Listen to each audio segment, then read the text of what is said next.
Shalom. Ya, Shalom. Shalom. senang sekali ya bisa kembali bertemu dengan para ibu di persekutuan ini. Ya, di bulan ini ya mungkin ini terakhir saya jadi pembicara dari Kalimantan ya. Nanti langsung di Jakarta karena mulai Januari saya akan bertugas menjadi gembala kedua juga di GRI bersama-sama dengan Pendeta Netsen di Jakarta. Baik, kita akan membaca dua bagian firman Tuhan. Yang pertama dari 1 Yohanes pasal 2, surat 1 Yohanes pasal 2, ayat 16 dan ayat 17. 1 Yohanes pasal 2, ayat 16 dan 17, saya akan bacakan bagi kita semua. Demikian sabda firman Tuhan. Sebab semua yang ada di dalam dunia, yaitu keinginan daging dan keinginan mata, serta keangkuhan hidup, bukanlah berasal dari Bapa, melainkan dari dunia. Dan dunia ini sedang lenyap dengan keinginannya. Tetapi orang yang melakukan kehendak Allah tetap hidup selama-lamanya. Satu bagian lagi, saya akan bacakan bagi kita semua dari Roma pasal 11 ayat 36. Roma 11 ayat 36, demikian sabda firman Tuhan. Sebab segala sesuatu adalah dari Dia dan oleh Dia dan kepada Dia. Bagi Dialah kemuliaan sampai selama-lamanya. Sedemikian jauh pembacaan firman Tuhan, berbahagialah kita yang membaca, merenungkan, dan melakukan firman Tuhan di dalam kehidupan kita lepas hari. Ya, tema yang diberikan pada hari ini sangat menarik ya, sangat menarik dan cocok untuk banyak orang. Tapi sebenarnya mungkin lebih kena ke anak-anak muda. Ya, temanya sangat provokatif ya, sangat menarik. Kurangi gaya, perbanyak karya. Kurangi gaya, perbanyak karya. Ya, di SMA itu ada satu rumus fisika. Ya, ada satu rumus fisika, lambangnya gini, S sama dengan W dibagi F. Ya, kalau terjemahan literalnya jarak sama dengan usaha dibanding gaya. Ya, dibanding gaya. Nah, saya ingin memberikan dari pandangan kehidupan. Ya, kalau jarak itu berarti ada perpindahan dari satu tempat ke tempat lain. Atau kita bilang pergeseran. Atau kalau mau yang lebih cocok dengan kehidupan lagi, perubahan. Ya, jadi perubahan. Perubahan itu akan terjadi kalau ya usaha semakin besar usaha dan semakin kecil gaya, maka perubahan akan semakin besar hasilnya. Ya, kalau dengan bahasa gaul sehari-harinya dibilang gini, kalau hidupmu tidak banyak perubahan, maka kemungkinan engkau kebanyakan gaya daripada usaha. Wah, itu kalau bahasa anak mudanya, ya. Jadi semakin besar usahanya, semakin kecil gayanya, maka akan semakin besar perubahannya. Nah, ini menjadi pemikiran bagi kita, tapi mungkin ini lebih kena sama anak-anak muda. Ya, kalau di sini saya lihat anggota dari Antioquia Ladies Fellowship ini tidak mementingkan gaya, ya, tidak mementingkan gaya, ya, tapi mementingkan usaha. Wah, makanya tadi ada ibu yang sharing, wah lagi usaha buka apa namanya jualan makanan di UKI misalnya ya. Nah, itu bagian dari usaha, itu bagian dari karya. Nah, teks yang kita baca tadi mengatakan bahwa keinginan daging, keinginan mata, serta keangkuhan hidup tidak berasal dari Bapa. Dan dunia sedang gandrung dengan hal itu, bukan hanya sekarang, dari zaman dahulu kala. Ya, dari zaman dahulu kala. Dan dunia sangat menggandrungi itu dan sedang tenggelam dengan berbagai keinginannya. Ya, tetapi dikatakan orang yang melakukan kehendak Allah tetap hidup selama-lamanya. Nah, ini menjadi tantangan tersendiri bagi kita. Ya, kalau bagi wanita mungkin wanita muda yang lebih tepatnya. Ya, wanita muda. Nah, ada banyak orang yang misalnya dikirim orang tuanya uang bulanan Ya, misalnya anak muda kan, untuk uang kos sekian, untuk makan sekian. Dia banyak dihabiskan bukan untuk keperluan perkuliahan misalnya, tapi untuk apa? Untuk nongkrong, untuk gaya hidup, ya, untuk gaya hidup. Kalau gaya hidup nggak selalu mewah, ada juga gaya hidup sederhana. Maka itu bukan gaya hidup, tapi hidup bergaya, ya, hidup bergaya. Kalau kita lihat kafe-kafe di kota-kota itu kebanyakan isinya anak muda, malahan mereka dibilang generasi Starbucks, ya, nongkrong minum kopi premium, ya, satu gelas 30.000. Kalau sambil ngerjain tugas kuliah nongkrong 6 jam dapat wifi gratis sih mendingan, ya, berarti masih untung dia istilahnya. Dia minum kopi satu gelas, nongkrongnya lama untuk keperluan mengerjakan tugas kuliah. Tapi banyak yang tidak seperti itu. Banyak yang memang murni untuk gaya hidup. Nah, ini yang menjadi tantangan bagi manusia, ya, terutama juga bagi kaum wanita. Nah, kadang-kadang kalau laki-laki belanja itu cepat, ya, biasanya, nggak semuanya, biasanya pada umumnya. Ya, kalau dia beli, ini berapa, ini berapa, ini berapa, udah beli, main beli aja. Ya, um, tidak lagi ngelihat dibandingin yang ini, coba lihat di toko itu, coba lihat di mall sebelah dan lain sebagainya. Ya, kalau wanita biasanya perlu waktu panjang. Karena apa? Karena dia akan melihat barang sebanyak-banyaknya, lalu dia bandingkan mana yang dia suka, lalu bandingkan harganya lagi, tanya lagi ada diskonnya nggak, ada sale-nya nggak, ada promo menjelang Natal nggak, dan lain sebagainya. Nah, di dalam dunia Yunani kuno dan dampaknya masih ada sampai sekarang. Ya, ada dua aliran filsafat yang ekstrim, dua-duanya ekstrim. Ya, yang pertama adalah Stoicism, yaitu bagaimana orang menganggap bahwa materi itu jahat, termasuk daging kita, tubuh kita ini jahat. Maka untuk melawannya itu harus dikekang, harus disiksa. Disiksa bukan bunuh diri ya, makanya ada orang pertapa-pertapa yang pergi menyendiri, ya, sering puasa dan lain sebagainya. Untuk apa? Untuk mengekang daging yang jahat ini. Ya, jadi mereka selalu pikirannya menderita, menderita, menderita. Itu jalan untuk keluar dari kejahatan dunia ini.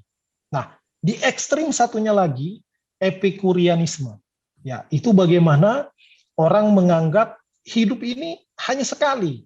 Jadi kita harus nikmati. Ya, nah ini anak-anak muda banyak yang pandangannya kayak gini.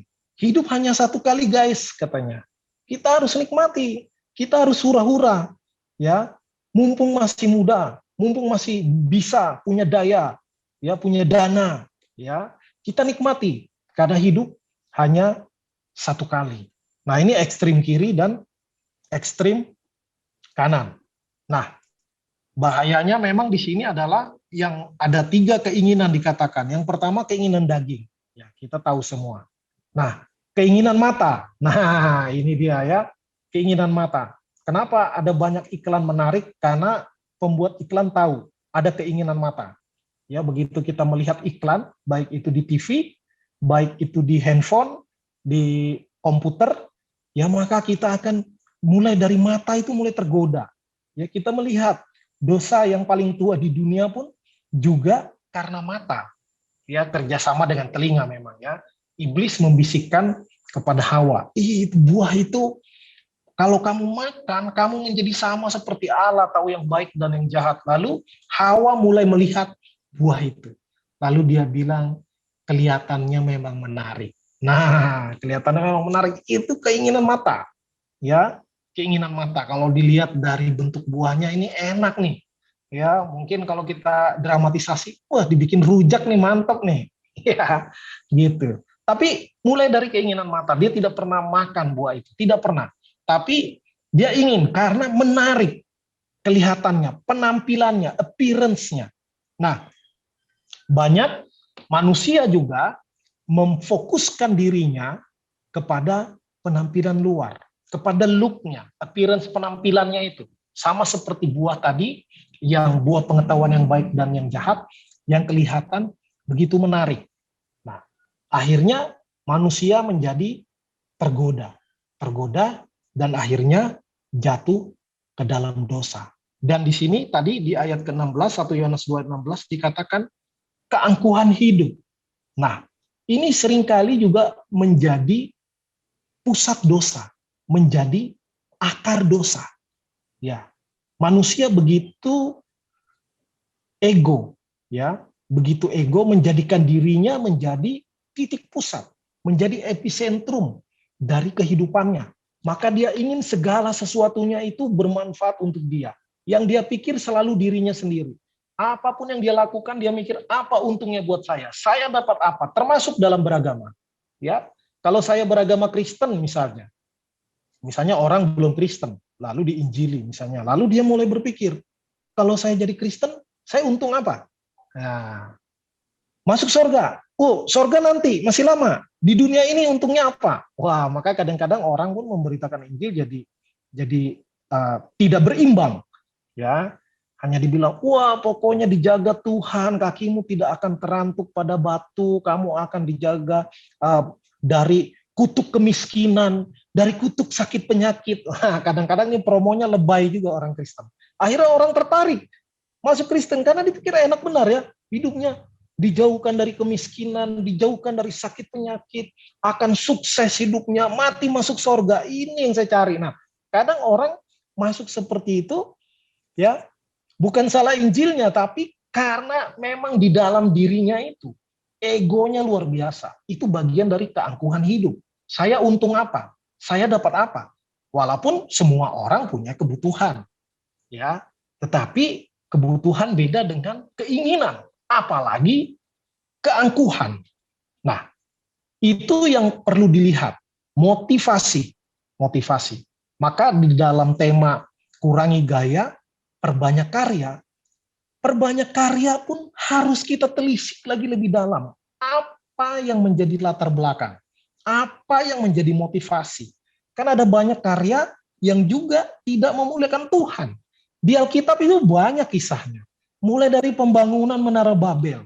Maka manusia, karena semakin maju pemikirannya, mereka ingin membuat menara yang puncaknya sampai ke langit, katanya. Ya, nggak disebut berapa meter. Tapi untuk zaman itu udah luar biasa ya, mungkin tidak setinggi, dan saya yakin tidak setinggi menara yang ada di Dubai gitu ya, Burj Khalifa. Wah, lebih tinggi daripada gunung Mount Everest, lebih dari 800 meter tingginya. Monas nggak ada apa-apanya ya. Monas mungkin 7 Monas disambung-sambung. Ya, baru jadi itu menara Burj Khalifa. Mungkin menara Babel tidak setinggi itu. Tetapi karena motivasi di dalamnya bukan sekadar ingin mempraktikkan ilmu pengetahuan, teknik bangunan dan lain sebagainya, tetapi merasa sudah hebat, ingin menyombongkan diri, ingin gagah-gagahan, ya, ingin menunjukkan kebolehan, ya, biar orang semua tahu kita yang paling hebat.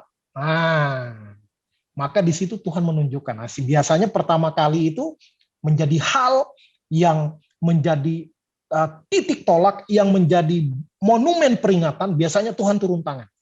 Ya, maka Tuhan tidak suka dengan kesombongan manusia.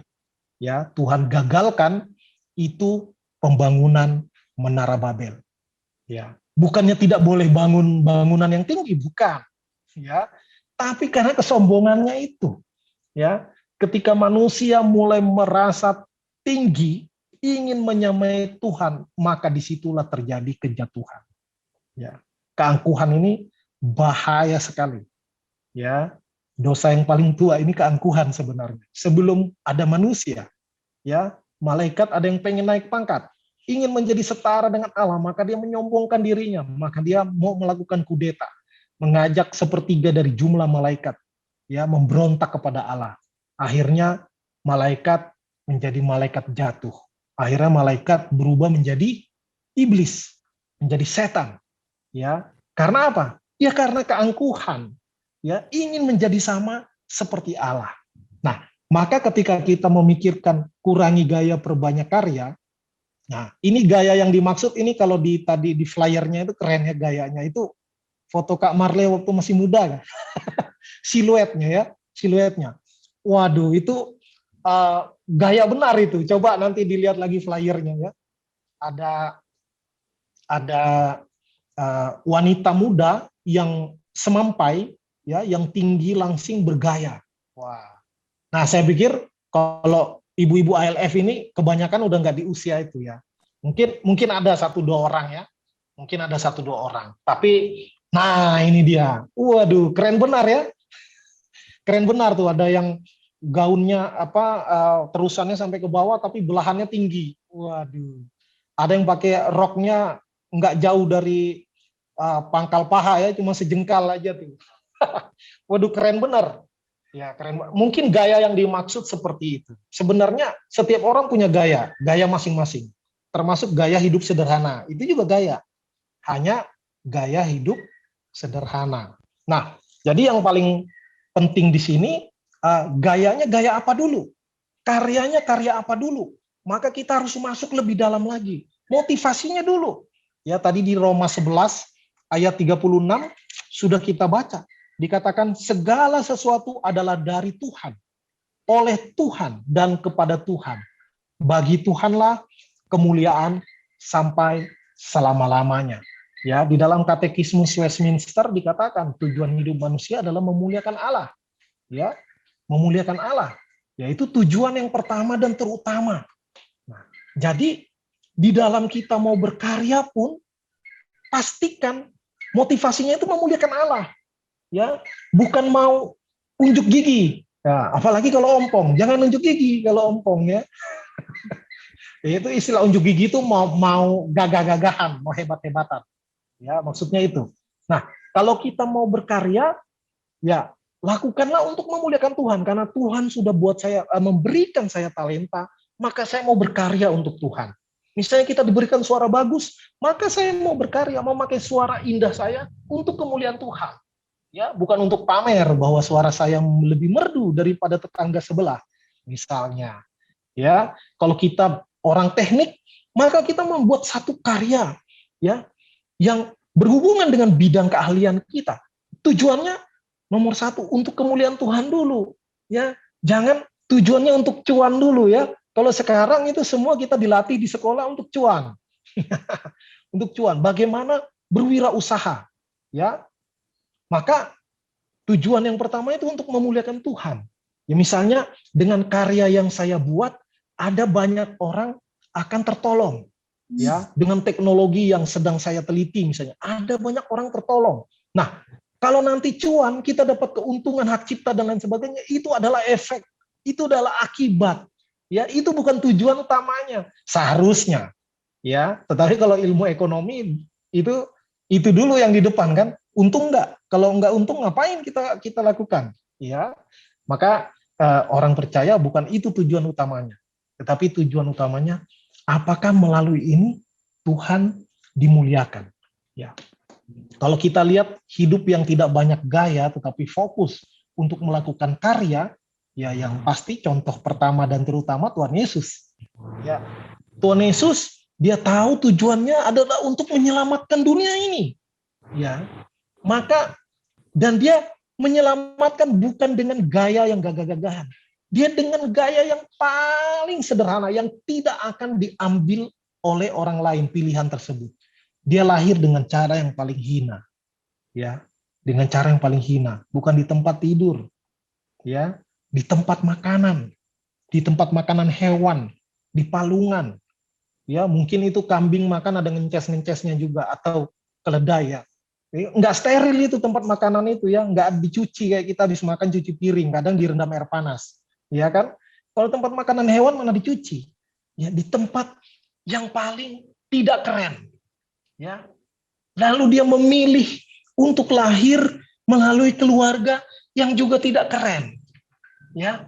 Yusuf itu tukang kayu biasa, ya, bukan pengusaha mebel ekspor impor kayak Pak Jokowi dulu sebelum jadi wali kota Solo, ya. Orang keluarga sederhana. Dan Yesus pun menjalani kehidupan sebagai anak tukang kayu. Ya walaupun nggak diceritakan di Alkitab, kita bisa menduga atau menafsirkan bahwa Yesus pasti bantu papanya. Dia anak baik kok. Dia pasti bantu papanya maku, ya bikin, nyerut kayu biar halus dan lain sebagainya. Pekerjaan pertukangan dilakukan. Dan itu sangat sederhana sekali. Jadi dia tidak memprioritaskan hidupnya untuk gaya-gayaan, untuk gaya yang tinggi-tinggi. Dia tahu Dia harus mengerjakan, menuntaskan karya penebusan. Ya, sampai dia menjadi guru, dia juga tidak memilih tempat-tempat elit. Dan dia pun banyak, mayoritas muridnya adalah orang-orang yang paling sederhana, orang-orang yang tidak terpelajar. Maka cara Yesus itu memang contoh yang paling pas, ya, untuk menunjukkan bagaimana hidup itu kita perlu memiliki gaya hidup, tapi gaya hidup sederhana, bukan hidup bergaya, ya. Fokus kepada apa yang mau dikerjakan, apa yang menjadi tujuan hidup kita di dunia ini.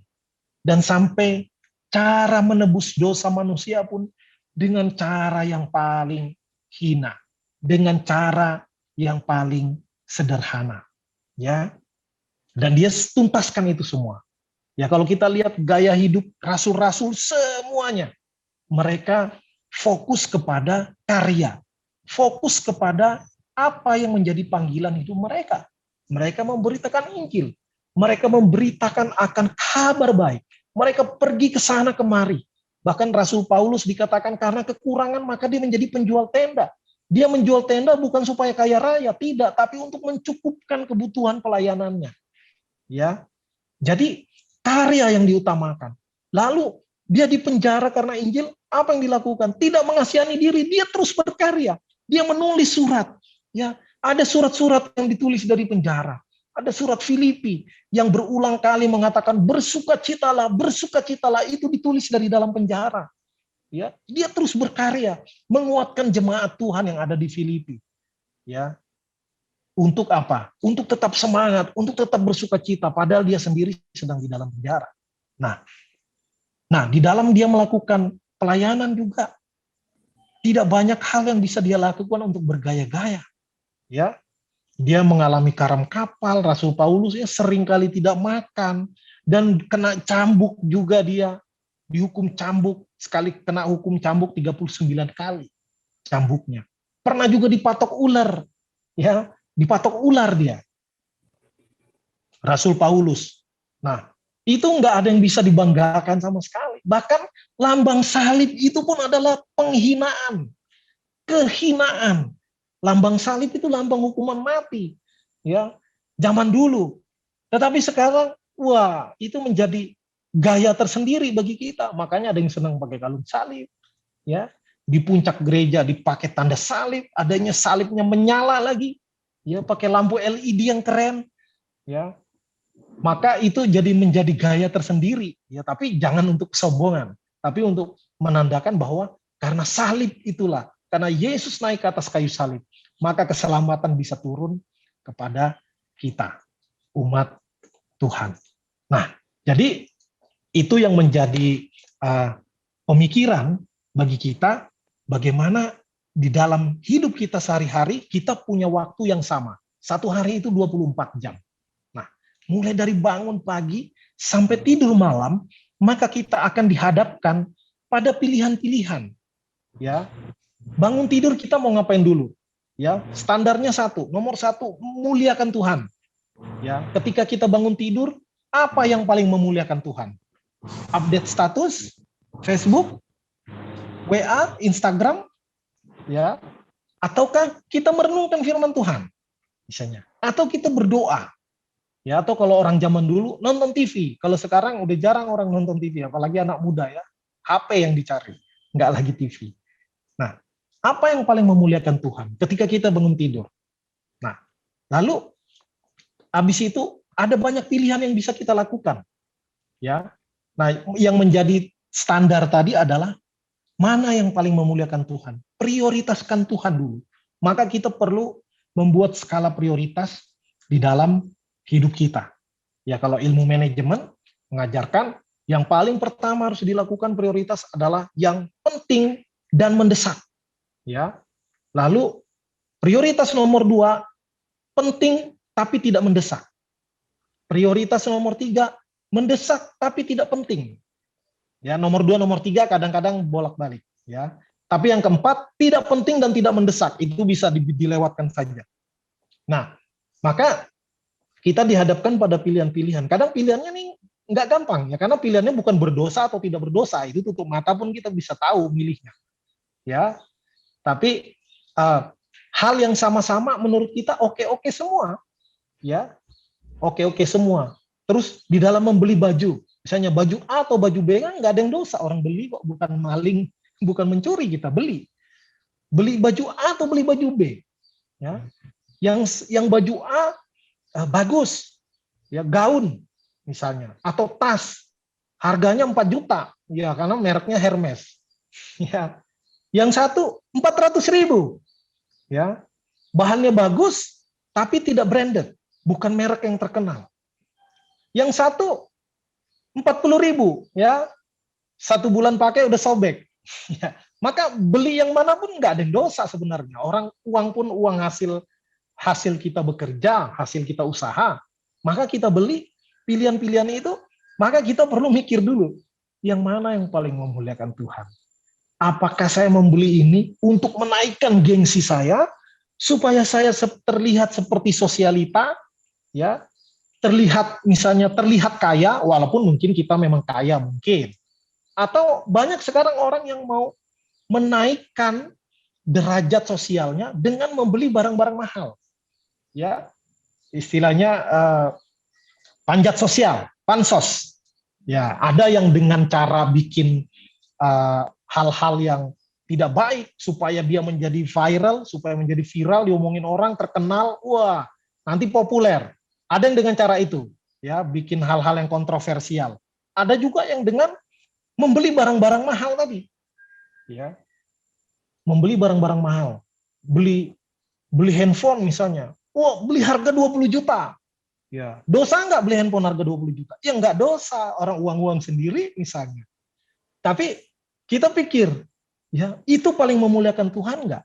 Atau hanya untuk supaya kita bangga, HP kita paling mahal di gereja misalnya, atau di kaum ibu-ibu arisan, paling keren, nenteng, taruh di meja, paling bangga kita. Ya, itu bisa membahayakan kita, menjatuhkan kita kepada keangkuhan tadi. Ya, maka sebelum kita menjadi angkuh, kita antisipasi duluan. Ya, kita antisipasi duluan supaya jangan itu memudahkan kita untuk menjadi sombong. Ya. Dan masih banyak kebutuhan kita yang lain. Ya. Ada yang disebut sandwich generation. Ya, saya termasuk sandwich generation. Apa itu sandwich generation? Generasi yang kejepit, ya. Dia punya kebutuhan sendiri, dia perlu mencukupkan kebutuhan anak-anaknya, dia juga masih perlu mencukupkan kebutuhan orang tuanya. Ini generasi kejepit, kayak sandwich, ya, roti lapis tuh. Ya, roti lapis gini. Nah, nih, roti lapis. Ya, jadi di kejepit dari atas, kejepit dari bawah. Nah, untuk orang yang seperti ini, misalnya dengan budget hidup yang terbatas, wah, ini benar-benar harus bijaksana. Ya, jadi benar-benar membeli sesuatu berdasarkan fungsinya. Jadi nilai gayanya, nilai estetikanya itu di prioritas berikutnya. Ya, misalnya beli handphone, yang penting juga jangan jelek-jelek amat, nggak bisa dipakai kerja misalnya kan. Ya, harus cukup, tapi tidak berlebihan. Begitu juga beli baju, jangan juga, wah, katanya gaya hidup sederhana, wah, saya nggak usah beli baju, dari karung terigu aja saya jahit. Wah, jangan juga begitu, gatel-gatel kita nanti kan. Ya, kalau itu bukan gaya hidup sederhana, itu udah berlebihan, ya. Udah berlebihan. Nah, bagaimana? Kalau gitu Pak, saya nggak boleh cantik dong ke gereja misalnya. Wah, boleh. Dandan nggak boleh? Boleh. Ya, beli bedak boleh. Eyeshadow boleh. Ya, kenapa nggak boleh? Ya, tapi juga jangan misalnya beli parfum harga 3 juta. Waduh, merek Chanel Paris. Waduh. Ya nggak mesti sampai segitu-gitunya juga kan. Ya, yang penting kita, ya, jangan juga kita ada orang kebauan misalnya. Kalau kita mau pakai deodoran, pakai parfum, ya yang penting wangi. Yang penting wangi. Mau yang branded boleh, tapi juga jangan yang terlalu berlebihan gitu. Karena ada banyak hal yang lebih bermanfaat, yang lebih memuliakan Tuhan. Ya, misalnya pembangunan gereja, nah itu kita kurangi budget parfum, kurangi budget beli baju Natal, kurangi budget beli kue Natal misalnya. Ya, demi apa? Untuk hal yang lebih mulia. Ya, misalnya kayak tadi saya bilang, pembangunan gereja kah atau apakah, pokoknya hal-hal yang bernilai kekal. Nah, Itu yang menjadi prioritas utama. Lalu kita mau menyenangkan diri boleh nggak? Boleh. Saya mau liburan, boleh. Kenapa nggak boleh? Ya.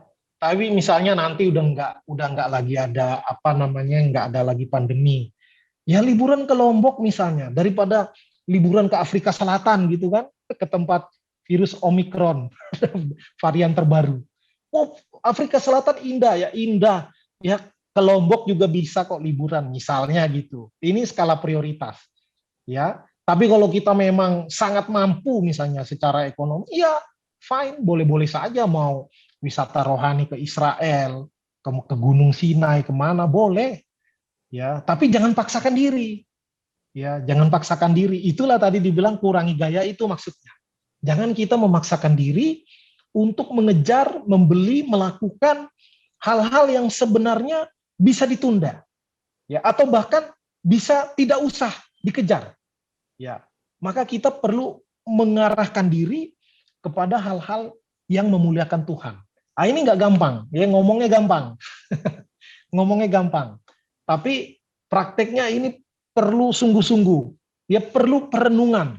Dan di setiap kita mau melakukan sesuatu perlu mikir dulu, mikir dulu. Jangan lakukan dulu baru mikir. Ya, misalnya juga kayak mau membeli mobil atau lain sebagainya. Mobil harga 100-200 juta ada, harga 2 miliar ada, 20 miliar ada juga. Ya, nah gunanya untuk apa itu dulu? Nah dengan ini apakah saya memuliakan Tuhan atau enggak? Ini worth it enggak?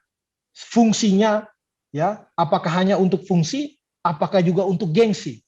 Nah, ini kadang-kadang kita gengsi yang nomor satu, ya, bukan fungsi.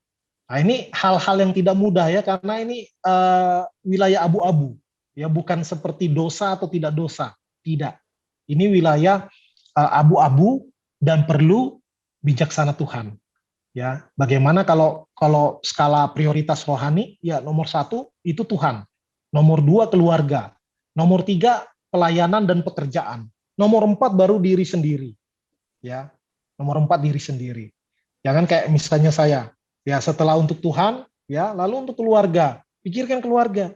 Jangan sampai misalnya kita orang tua kayak saya misalnya, wah beli baju bagus-bagus, kalau anak bajunya yang uh, serba 35.000 misalnya, ya boleh sih beli itu boleh misalnya. Tapi jangan kalau kita beli yang bagus-bagus untuk anak jelek-jelek semua, ya jangan juga begitu. Ya, yang seimbang. Nah, yang seimbang. Jadi di dalam hidup kita perbanyaklah karya. Karya itu nggak mesti yang spektakuler, nggak mesti kita misalnya dapat penghargaan Nobel, ya. Penghargaan Nobel itu untuk penemuan-penemuan atau sumbangan-sumbangan ilmu pengetahuan yang sangat mempengaruhi peradaban manusia di tahun itu. Ya, ada Nobel perdamaian, ada Nobel dalam bidang sains, fisika, biologi, dalam berbagai hal, teknologi itu ada penghargaan namanya Nobel. Nah, nggak mesti kita sampai yang spektakuler seperti itu. Ya, orang Indonesia belum ada yang menang penghargaan Nobel ya. Tapi kehidupan kita sehari-hari itulah yang menjadi karya kita. Ya, kehidupan kita sehari-hari itu yang menjadi karya kita. Tidak mesti hebat, ya, tapi tetap harus ada usaha yang disengaja, ya, dan dilakukan terus-menerus. Itulah yang menjadi karya kita. Jadi perbanyak karya, sekali lagi harus ujung-ujungnya untuk kemuliaan Tuhan, ya, bukan untuk kita menjadi ajang pamer, menjadi ajang untuk bergaya, ya. Dan pada akhirnya ketika kita memberikan segenap kemampuan kita untuk melakukan kegiatan kehidupan kita sehari-hari sebagai karya kita, ya, sebagai ibu-ibu, sebagai kaum wanita, dan ketika kita memberikan untuk hormat dan kemuliaan Tuhan, maka itulah yang berkenan di hadapan Tuhan. Dan itulah yang indah di dalam gaya di mata Tuhan. Nah, sebaliknya, kalau kita memfokuskan diri pada gaya kita untuk keangkuhan hidup kita, untuk memuaskan keinginan mata dan keinginan daging kita, ya, maka itu tidak ada artinya. bagi Tuhan. Dan seringkali juga orang sebel sama kita. Ya gaya banget sih, ya hidupnya hanya untuk bergaya-gaya aja. Ya tapi nggak bermanfaat misalnya bagi keluarga, bagi orang tua, bagi keturunan kita, bagi orang-orang di sekitar kita, bagi gereja kita. Ya, maka fokus kita lakukan segala sesuatu untuk Tuhan demi hormat dan kemuliaan nama Tuhan. Dan itulah yang menjadi gaya kita. Itulah yang menjadi gaya hidup kita. Ya, kiranya Tuhan menolong kita untuk terus berkarya, untuk terus berusaha, ya, perbanyak usaha kita, perbanyak karya kita, dan kurangi gaya kita. Maka perubahan akan terjadi. Seperti tadi rumus fisika yang saya sebut di awal. Kiranya Tuhan menolong dan memberkati kita. Amin. Saya sudahi sampai di sini. Kalau ada pertanyaan, mau diskusi, mau sharing, boleh, silakan.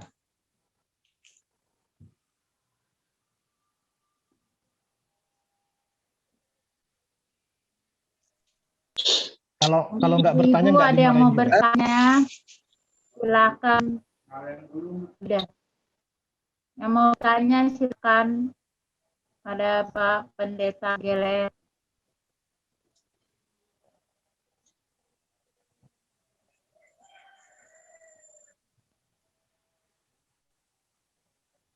Udah dekat Natal, jadi suasananya malam Ada kudus yang mau sunyi. bertanya enggak?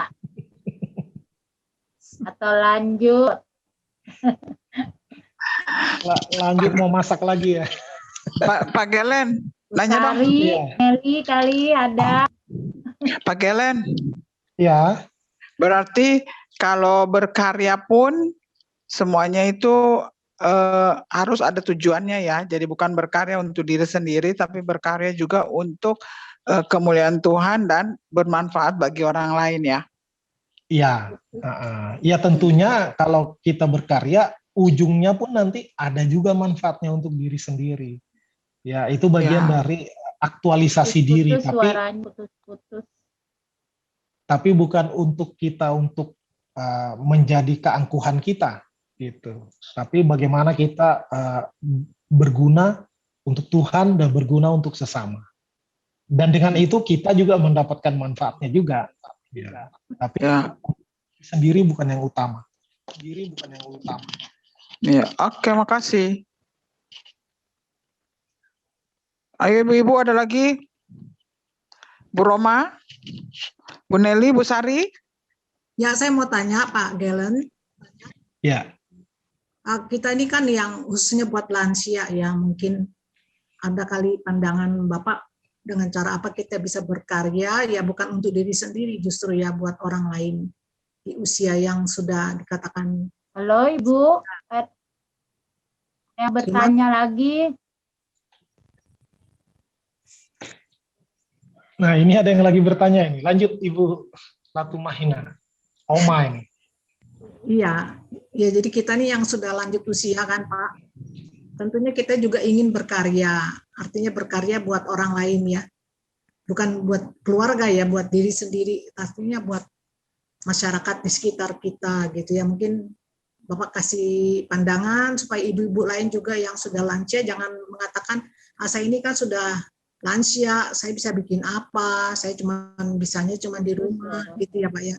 Kan kita juga harus berkarya walaupun sudah lansia. Itu aja Pak, terima kasih.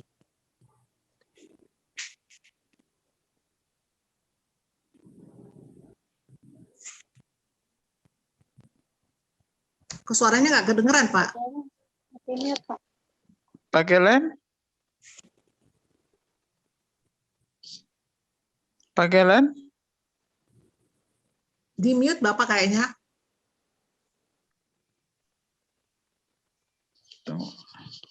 Mana Pak Gelen? Waduh. Pak Gelen di mute itu kayaknya ya. Di mute apa itu? Apa Mute, ini? Bu, tapi mungkin headsetnya Pak. Iya mungkin internetnya ya. Kalau sekarang gimana? Ya bisa Pak. Udah. Udah. Saya Ya. lepas headset. Oh. Mungkin headsetnya habis baterai. Iya. Ya, Jadi orang yang lansia ini punya kelebihan. Kenapa? Karena dia pernah muda. Ya, yang muda belum pernah tua. Maka tentunya karena ya mungkin yang sudah umurnya banyak nggak selincah orang muda lagi, tenaganya pun nggak sebanyak orang muda. Maka kita di dalam berkarya ya sesuai dengan porsi kita, sesuai dengan porsi kita. Keindahan orang tua itu pada umumnya lebih bijaksana, ya lebih bijaksana. Maka mungkin nggak lagi seaktif muda, tapi orang tua itu tempat bertanya. Ya saya sampai sekarang ada sesuatu, saya tetap sharing dengan orang tua dulu, ya. Ya nggak jauh-jauh, kita mulai dengan keluarga kita dulu, ya. Jangan dulu mikir untuk bangsa dan negara misalnya, ya itu udah luas sekali, udah luas sekali. Nah kita mulai dengan berkarya di dalam keluarga. Yang sederhana, ya bantu ngomong cucu misalnya. Ya, kalau cucu tinggal dengan kita atau kalau dekat dengan kita. Ya. Lalu kita bisa yang paling bagus sih menjadi konselor biasanya. Kalau orang yang sudah lanjut usia menjadi konselor karena banyak pengalamannya. Nah, itu pengalaman itu yang nggak bisa dibeli, ya nggak ada di buku. Nah, ilmu orang tua ini banyak yang nggak dapat di sekolah, nggak dapat di buku pelajaran. Ya, tapi itu adalah pengalaman hidup. Nah, itu sesuatu yang sangat berharga. Karena itu saya sendiri pun sampai sekarang, ya biarpun judulnya udah pendeta, tetap hal-hal tertentu yang menurut saya perlu pertimbangan orang tua, saya tanya orang tua dulu. Ya, minta pertimbangan. Jadi lebih kepada bidang yang itu kalau menurut saya, Bu ya. Jadi menjadi konselor. Nah, bisa juga kalau di gereja-gereja tertentu yang misalnya jemaatnya banyak sekali, itu ada persekutuan usia indah sendiri, ya nggak dibilang lansia sih, usia indah, wah keren namanya kan. Ada komisi usia indah, nah ya pengurus-pengurusnya yang usianya indah semua, itu. Jadi dari itu tapi kalau orangnya banyak ya, kalau nggak banyak nanti isinya cuma 2 orang ya. Satu jadi pengurus, satu jadi anggota, nggak seru juga kan. Jadi paling tidak yang di sini kayak ALF ini kan rentang usianya jauh nih, ya. Ada yang masih muda, ada yang sudah nggak muda lagi. Nah, paling menjadi tempat bertanya, ya bisa memberikan masukan, baik diminta ataupun tidak diminta. Ya, paling tidak ada perspektif dari orang tua. Biasanya orang tua tetap akan didengarkan. Ya, walaupun nggak mesti harus jadi orang tua yang putuskan, tidak juga, tapi paling tidak memberikan masukan-masukan yang berharga. Ya, gitu. Karena kalau mau yang mengandalkan tenaga ini udah nggak mungkin lagi juga kan. Udah nggak mungkin lagi. Ya, jadi kita sesuai dengan kapasitas kita di usia kita saat ini. Ya, mungkin itu yang bisa saya beri masukan. Kalau ada yang lain mau menambahkan, boleh silakan. Ya, makasih Pak.